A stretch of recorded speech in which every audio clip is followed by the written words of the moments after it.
Students हमारे साथ उत्कर्ष है, उत्कर्ष जावर औरंगाबाद से है। फर्स्ट अटेम्प्ट सिलेक्शन हुआ है, 677 स्कोर आया है। उत्कर्ष, बाय द वे, बच्चों को डरा दो जल्दी से, 12th में कितना परसेंटेज था? 100%? नहीं नहीं, बिल्कुल नहीं। 86 96? 86? 86 हाँ। नहीं, बेइज्जती करा दी। जनरली है ना, जिनका फर्स्ट अटेम्प्ट होता है ना, उनके कुछ 95 96 ऐसे से 86%। चलो ठीक है। तो उत्कर्ष ने फर्स्ट अटेम्प्ट में इनका सिलेक्शन हुआ है। 11th में केवीपीवाई क्रैक किया, 12th में केवीपीवाई क्रैक किया, ओलंपियाड भी देते रहे। तो ये वो स्टूडेंट है। देख लीजिए बच्चों, यदि आपको फर्स्ट अटेम्प्ट में सिलेक्शन चाहिए, मैं आप में से काफी सारे लोगों को बोलता हूं, आपको 11th में प्रॉपर्ली तैयारी चालू करनी पड़ेगी। शू का 1 2 3 महीना निकल गया, एडजस्ट होने में 10वीं से 11वीं में आते हैं। आपने कब तैयारी चालू की थी? बिल्कुल शू में चालू कर दी थी उत्कर्ष 11th में? हाँ सर, 11 से कर दिया था चालू। बिल्कुल शू में चालू कर दिया था। हाँ, इनिशियली थोड़ा आराम आराम से करते हैं, फिर जैसे बढ़ते जाता है फिर करेक्ट। प्रेशर इंक्रीज ये वो होता है। टाइम है, इस टाइम पे अब बच्चों के पास, यदि 2022 की तैयारी करें, करीब 18 महीने बचे हैं, तो इस टाइम तो अब उनको अपना डर पीछे छोड़ के साथ में लग जाना चाहिए, क्योंकि स्कूल और हाँ नीट का सिलेबस एग्जैक्टली सेम है ना। बिल्कुल। तो आराम से मैनेज हो जाता है स्कूल और नीट का तैयारी, या आपको कुछ तकलीफ होता था? नहीं, मेरा तो कैसे, मैं कॉलेज कॉलेज में एडमिशन लिया था, तो हाँ मेरा कॉलेज तो मैं अटेंड नहीं करता था, डमी हाँ कॉलेज था यानी। हाँ। तो इसलिए मुझे तो उसका इतना एक्सपीरियंस नहीं है। पर करेक्ट थोड़ा मुश्किल तो होता है जिनको अभी 6 7 घंटे स्कूल में जाना, उसके बाद ही। करेक्ट तो करेक्ट। बेटर है कि अगर आपके पास वैसा कोई ऑप्शन अवेलेबल है कि आपको फोकस है कि नीट में ही करना है, तो फिर it's better to go for a college where attendance is not compulsory. Correct क्योंकि प्रेशर तो रहता है काफी, इनिशियली नहीं लगता है, आगे लगता है पर। करेक्ट।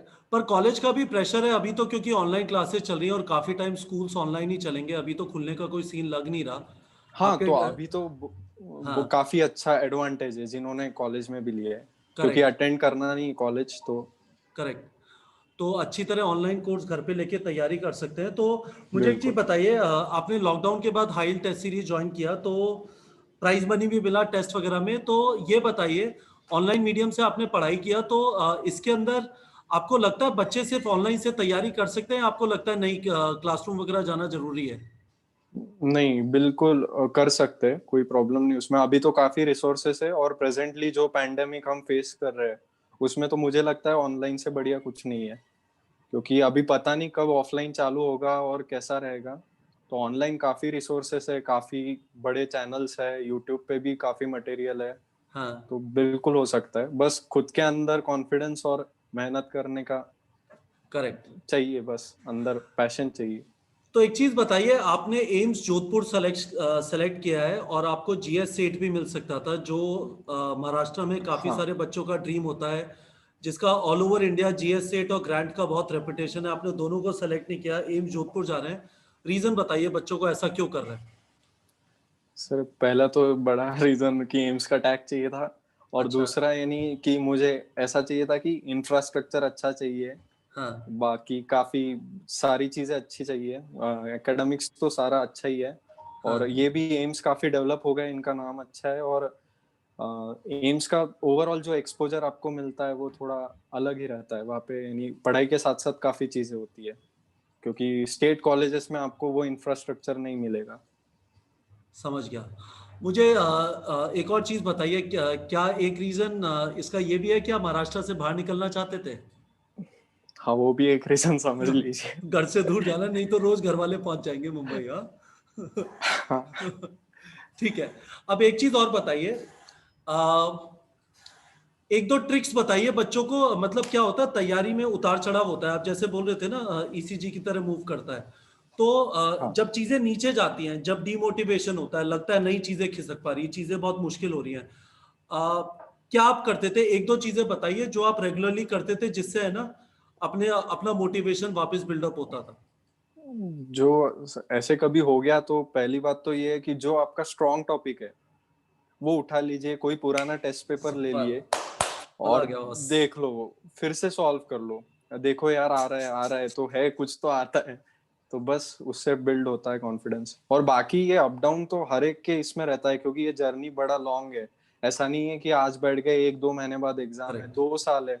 तो इतना कंसिस्टेंट तो कोई नहीं रह पाता है। इनफैक्ट मैं तो सोचता हूँ एयर वन वाला भी नहीं रहेगा इतना कंसिस्टेंट। बिल्कुल सही बात है। तो मैं आपको बच्चों जो आप ये वीडियो देख रहे हैं, दो चीजें बताना चाहूंगा। पहली चीज, आप 12th तक वेट नहीं कर सकते नीट की तैयारी का, नहीं तो फर्स्ट अटेम्प्ट में नहीं होगा, सिलेबस बहुत ज्यादा है और बोर्ड एग्जाम का प्रेशर होगा। दूसरा जो इन्होंने उत्कर्ष ने बोला, I completely agree with it, ये एग्जाम दीवार पे सर मारने के लिए नहीं है। आपको लाइफ में सिचुएशन मिलेंगी जहां पे आप अटक जाएंगे, और उस टाइम पे पीछे हट के सोचना है कि अच्छा मैं क्या करूं जिससे है ना वापस आगे बढ़ पाऊं। और इन्होंने जो तरीका बताया ना, मुझे बहुत सारे बच्चे कॉल करते हैं, सर नहीं हो पा रहा, डीमोटिवेट हो रहे हैं। मैं उनसे कहता हूं तुम्हें डाइजेस्टिव सिस्टम पसंद है, पढ़ना चालू कर दो, सिस्टम वापस आपका है ना रिस्पॉन्ड करना चालू करेगा, फिर रोटेशन मोशन पकड़ लेना। अब ये नहीं रोटेशन मोशन में 10 दिन तक सर मार रहे हैं और कहीं पे भी आगे नहीं बढ़े, डिप्रेशन हो जाएगा आपको, क्योंकि टाइम निकले जा रहा है। तो आप ये चीज अपनाते थे बहुत अच्छी तरह, बार बार इजी चीजों पे चले जाते थे, फिर डिफिकल्ट पे वापस आ गए। बिल्कुल। एक्सेलेंट। और और सर ऐसा कुछ? है कि जो हाँ बोलो। डिफिकल्ट टॉपिक्स है उनका जो बेस रहता है वो इजी टॉपिक्स में है। जैसे रोटेशनल का नाम लिया, तो भाई हाँ, एक बच्चे को सर्कुलर मोशन ही नहीं आ रहा है और वो रोटेशनल पढ़ रहा है, तो उसमें तो करेक्ट कोई सेंस ही नहीं है। फिर करेक्ट तो डीमोटिवेशन तो आना ही है। करेक्ट करेक्ट, बिल्कुल सही बात है। और कुछ आप ट्रिक लगाते थे? एक चीज बताइए, डेली रूटीन में कुछ फिजिकल एक्सरसाइज, वॉकिंग वगैरह, खुद को फिट कैसे रखते थे? हाँ वैसे ज्यादा तो मैं करता नहीं था, पर पापा डांटते थे तो इसलिए करना पड़ता था। पर करना चाहिए एक्चुअली, लास्ट लास्ट में समझ में आया। तो मॉर्निंग वॉक करना चाहिए, बाकी योगा वगैरह जो भी 5-10 मिनट। और मैं एक्चुअली गिटार बजाता हूँ, तो वो वाह। मैं करता था, तो गिटार अब प्ले करता था मैं। बस आपने पहले नहीं बताया, मतलब इस वाले वीडियो में ना लोग इन इंटरव्यू से बोर हो रहे होंगे, तो आप आपसे कुछ ट्यून सुन लेते। ठीक है, एक्सेलेंट। तो उत्कर्ष, बहुत फैंटास्टिक है गाइस। चीज़ क्या है, मुझे पता नहीं कि आप इस वीडियो को देख के इंस्पायर हो गए नहीं होगे, क्योंकि उत्कर्ष का चेहरा देख के लग रहा है कि इनका तो सिलेक्शन होना ही था। पर आपको ये नहीं पता कि इन्होंने बहुत मेहनत की है, और मेहनत करते रहे हैं, है ना, और गिव अप नहीं किया। बीच में लॉकडाउन भी आया, काफी स्टूडेंट जो 12th में थे उनको बेनिफिट मिला कि 1 महीने बाद नीट का एग्जाम नहीं था, एक्स्ट्रा टाइम मिल गया। पर रियलिटी ये भी है कि उस टाइम पे खुद को मोटिवेट रखना भी आसान नहीं होता।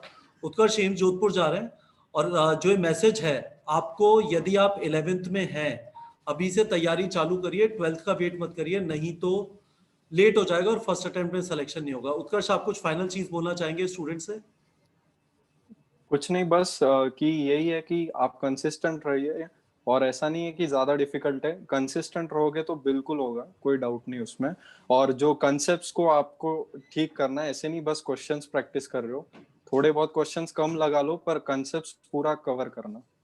क्योंकि सही। जो आप कंसेप्ट्स अगर सारे पढ़ोगे तो क्वेश्चन तो आने ही है। बहुत बढ़िया उत्कर्ष, आपसे बात करके बहुत अच्छा लगा, और best of luck in your future journey. Hopefully आप थैंक यू यहाँ पे सर। पढ़ना बंद नहीं करोगे, अभी तो पहला पड़ाव है, खूब सारे आपको हाँ एग्जाम देने बिल्कुल। हैं, बड़ा डॉक्टर बनना है। सो बेस्ट ऑफ लक उत्कर्ष। बिल्कुल। यस।